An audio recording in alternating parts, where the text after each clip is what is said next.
AICC ಅಧ್ಯಕ್ಷ ಮಲ್ಲಿಕಾರ್ಜುನ್ ಖರ್ಗೆ ಅವರು ತಾವು ಭಾಷಣ ಮಾಡಿದ ಸ್ಥಳವನ್ನ ಶುದ್ಧೀಕರಣಗೊಳಿಸಿದ ಹೀನ ಘಟನೆಯ ಬಗ್ಗೆ ತೀವ್ರವಾಗಿ ಬೇಸರವನ್ನ ವ್ಯಕ್ತಪಡಿಸಿದ್ದಾರೆ.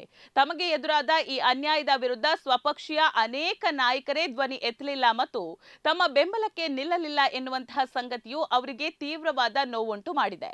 ಕಾಂಗ್ರೆಸ್ ಕಾರ್ಯಕಾರಿ ಸಮಿತಿ ಸಭೆಯಲ್ಲಿ ಖರ್ಗೆ ಅವರು ಈ ವಿಷಯವನ್ನ ಪ್ರಸ್ತಾಪಿಸಿ ತಮ್ಮ ಮನಸ್ಸಿನ ಬೇಸರವನ್ನ ಹಂಚಿಕೊಂಡಿದ್ದಾರೆ ಅಂತ ಎನ್ಡಿಟಿವಿ ವರದಿ ಮಾಡಿದೆ.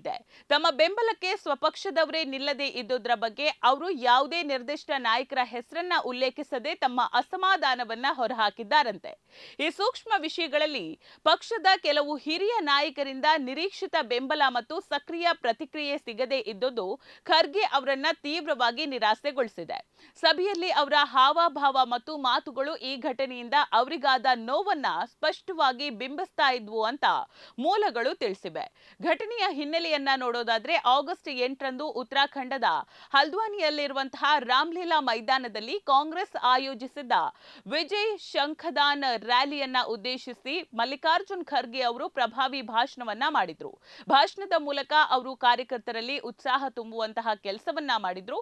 ಆದ್ರೆ ಈ ರ್ಯಾಲಿ ನಡೆದ ಕೇವಲ 2 ದಿನಗಳ ನಂತರ ಶ್ರೀರಾಮ ಸೇನೆ ಅನ್ನುವಂತಹ ಸಂಘಟನೆ ಈ ಸ್ಥಳದಲ್ಲಿ ಶುದ್ಧೀಕರಣದ ಹವನವನ್ನ ನಡೆಸಿತು. ಒಬ್ಬ ಹಿರಿಯ ನಾಯಕ ಹಾಗೂ ದಲಿತ ನಾಯಕ ಭಾಷಣ ಮಾಡಿದ ಸ್ಥಳವನ್ನ ಈ ರೀತಿ ಶುದ್ಧೀಕರಿಸಿದ ಕ್ರಿಯೆಯು ವ್ಯಾಪಕ ಚರ್ಚೆಗೆ ಮತ್ತು ಖಂಡನೆಗೆ ಗುರಿಯಾಗಿದೆ.